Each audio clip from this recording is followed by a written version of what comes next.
Today I'm celebrating Sobonfu Somé, who is an African teacher, writer, speaker, orator, poet, whose work really touched me when I first encountered her, and I highly recommend checking out any of the videos that you can find of her online.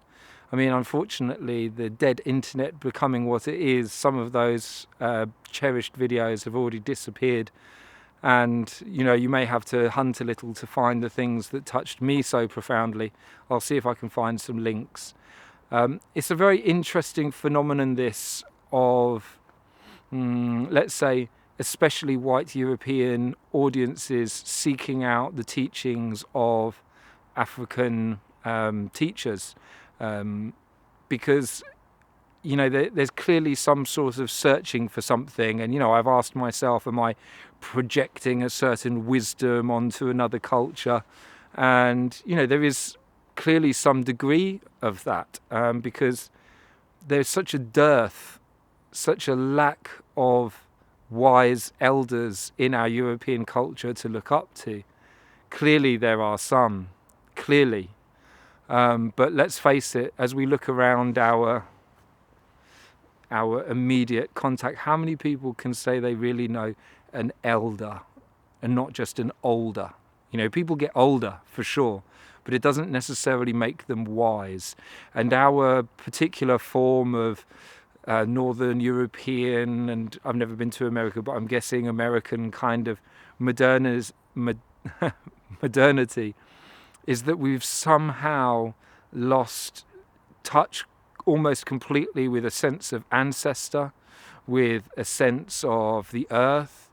When I think of people I consider as being wise elders of the European tradition, it's difficult to picture any of the people that I've seen, for example, on YouTube, that I can imagine squatting on the ground around a fire on solstice, really feeling that deep connection to the earth and to the natural world, as well as a sense of ancestor, as well as bridging both past and future, or at least past and present, by embracing technology. People tend to kind of go one direction or another. It's like endless modernity and a complete cutting off from the past and tradition, or someone who's an absolute Luddite and wants to reject everything of modernity altogether. It's rare to find people that really form a bridge between, what was and what is and what can be. And for me, that's what a real teacher is capable of doing. And, when we look back or look to teachers from Africa and other cultures that seem to still have, and let's face it, the living teachers of Africa today are still suffering the same kind of conditions that we are here, that largely the lines of tradition have been completely lost, the villages have completely transformed, there's no longer a medicine man or a shaman. There are still some that have maintained that link, that tradition, and I think it's that clamouring for a sense of how things were done. How did communities hold themselves together? Now, there's a lot of projection that happens there. People end up imagining that these African villages, African societies, primitive indigenous tribes are somehow, like these. There was this phrase in the Renaissance and through the Enlightenment, the idea of the noble savage, and that there was this time when everything was perfect and beautiful.